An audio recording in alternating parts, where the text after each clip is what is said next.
सुप्रभात बच्चों, कैसे हैं आप सब। उम्मीद करती हूँ आप सब अच्छे होंगे।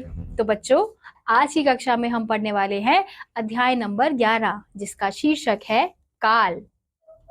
काल का शाब्दिक अर्थ है समय। काल क्रिया के होने या करने का समय बताते हैं, यानी कि जो भी क्रियाएं हो रही हैं वो किस समय में हो रही हैं वो हमें कौन बताता है, काल बताते हैं। क्योंकि काल का शाब्दिक अर्थ क्या होता है, समय। तो हमें यहाँ पे कुछ चित्र दिए गए हैं और उनके नीचे कुछ वाक्य लिखे हैं, जैसे इस किले में राजा महाराजा रहते थे। दूसरा है भारत का संसद भवन दिल्ली में है। अगला है भारत के बड़े शहरों में जल्द ही मेट्रो आ जाएगी। तो एक वाक्य से हमें पता चला कि हम जो समय बीत चुका है उसकी बात कर रहे हैं। दूसरे वाक्य में पता चला कि जो समय अभी चल रहा है उसकी बात कर रहे हैं। और तीसरे वाक्य से हमें पता चला कि जो समय आने वाला है उसकी बात हो रही है। तो आपने देखा कि ऊपर दिए गए 3 कार्य अलग अलग समय में हुए हैं। इसे काल कहते हैं। इस प्रकार हम कह सकते हैं कि क्रिया के जिस रूप से उसके होने या करने का समय पता चलता है उसे काल कहते हैं। अब हम देखेंगे काल के भेद। काल 3 प्रकार के होते हैं। कौन कौन से? पहला है भूतकाल, दूसरा वर्तमान काल, तीसरा है भविष्य काल। तो सबसे पहले हम भूतकाल के बारे में पढ़ते हैं। क्रिया के जिस रूप से यह पता चलता है कि कार्य बीते हुए समय में पूरा हो चुका है वह भूतकाल कहलाता है। यानी कि जो कार्य हो चुका है, जो समय बीत चुका है, उसे हम भूतकाल कहते हैं। जैसे मैं नानी के घर गया था, मैंने लाल किला देखा था, दादी ने कल कहानी सुनाई थी। तो इन वाक्यों से हमें पता चल रहा है कि ये जो कार्य है वो हो चुके हैं, तो ये हमारे भूतकाल कहलाएंगे। तो उपयुक्त वाक्यों में बीते हुए समय यानी कि भूतकाल में कार्य होने का पता चलता है। अतः ये भूतकाल की क्रियाएं हैं। इन वाक्यों के अंत में आ, ई, ए की ध्वनि या था, थी, थे आते हैं। भूतकाल के 6 भेद होते हैं। पहला है सामान्य भूतकाल। जहां भूतकाल की क्रिया सामान्य रूप में पाई जाए वहां सामान्य भूतकाल होता है। जैसे बच्चा सो गया, मम्मी ने खाना बनाया। तो इसमें हमें सामान्य रूप से पता चल रहा है कि जो कार्य है वो हो चुका है। अब अगला है हमारा आसन्न भूतकाल। क्रिया के जिस रूप से यह ज्ञात हो कि कार्य बीते समय में आरंभ हुआ था और अभी अभी समाप्त हुआ है, उसे आसन्न भूतकाल कहते हैं। जैसे मैं अभी आया हूं, वह चला गया है। तो इन वाक्यों में हमें पता चल रहा है कि जो कार्य है वो अभी अभी समाप्त हुआ है। तो इन्हें हम क्या कहेंगे? इन्हें हम आसन्न भूतकाल कहेंगे। अब अगला है हमारा पूर्ण भूतकाल। क्रिया के जिस रूप से कार्य के बीते समय में बहुत पहले होने का बोध हो उसे पूर्ण भूतकाल कहते हैं। जैसे धोबी ने कपड़े धो लिए थे, वह घर पहुंच गया था। तो इन वाक्यों से हमें पता चल रहा है कि जो क्रिया है वो बहुत समय पहले पूरी हो चुकी है, तो इसे हम पूर्ण भूतकाल कहेंगे। अब अगला है हमारा अपूर्ण भूतकाल। क्रिया के जिस रूप से यह प्रतीत हो कि कार्य बीते समय में आरंभ हुआ था परंतु कार्य समाप्ति पता ना चले, उसे अपूर्ण भूतकाल कहते हैं।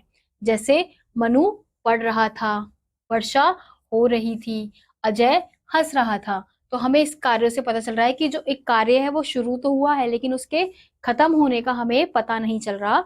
तो उन वाक्यों को हम क्या कहेंगे? उन क्रिया को हम कहेंगे अपूर्ण भूतकाल। अब अगला है हमारा संदिग्ध भूतकाल। क्रिया के जिस रूप से बीते समय में काम के होने में संदेह पाए जाए उसे संदिग्ध भूतकाल कहते हैं। जैसे वर्षा हुई होगी, दिनेश ने पत्र लिख लिया होगा। तो इन वाक्यों से हमें पता चल रहा है कि कार्य होने का संदेह प्रकट हो रहा है कि कार्य शायद हुआ होगा। तो इसको हम क्या कहेंगे? इसे हम संदिग्ध भूतकाल कहेंगे। अब अगला है हमारा हेतु हेतु मद भूतकाल।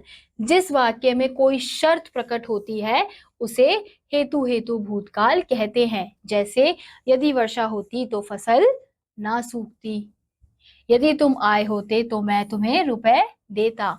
तो यहाँ पे हम देख सकते हैं कि एक वाक्य से दूसरे वाक्य के शर्त का प्रकट, कि जैसे एक चीज हुई होती तो ये ना होती, कोई आया होता तो वो क्या करता, तो हम देख सकते हैं एक वाक्य दूसरे वाक्य पर निर्भर है, तो इनको क्या कहेंगे, इनको हम हेतु भूतकाल कहेंगे।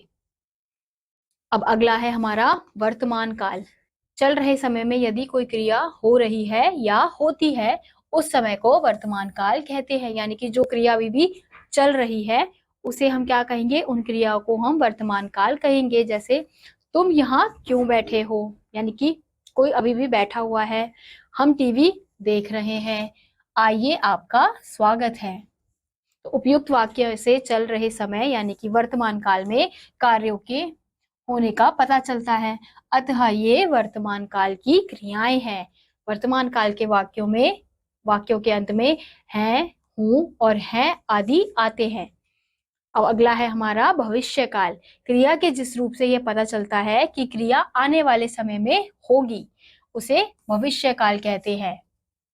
जैसे आज से मैं सच बोलूंगा, कल मामा जी आएंगे, हम सर्कस देखने जाएंगे। तो इन वाक्यों से हमें पता चल रहा है कि जो क्रिया है वो अभी हुई नहीं है, होने वाली है आने वाले समय में, तो उसे क्या कहेंगे, हम उन्हें हम भूतकाल कहेंगे। तो उपयुक्त वाक्यों में आने वाले समय में कार्य के पूरा होने का पता चलता है। इन वाक्यों के अंत में गा, गी और गे आते हैं। तो बच्चों, हमने सीखा काल का अर्थ है समय। काल के 3 भेद होते हैं, कौन कौन से, वर्तमान काल जो समय चल रहा है, भविष्य काल जो समय आने वाला है, और भूतकाल जो समय बीत गया है। काल के बदलने पर क्रिया का रूप भी बदल जाता है, यानी कि अगर काल बदलेगा, समय बदलेगा, तो क्रिया का रूप भी वैसे ही बदल जाएगा। तो बच्चों, इसी के साथ आज का यह अध्याय यहीं समाप्त होता है। उम्मीद करती हूँ आपको यह अध्याय समझ आया होगा। मैं आपसे मिलूंगी अगली कक्षा में, तब तक के लिए नमस्कार।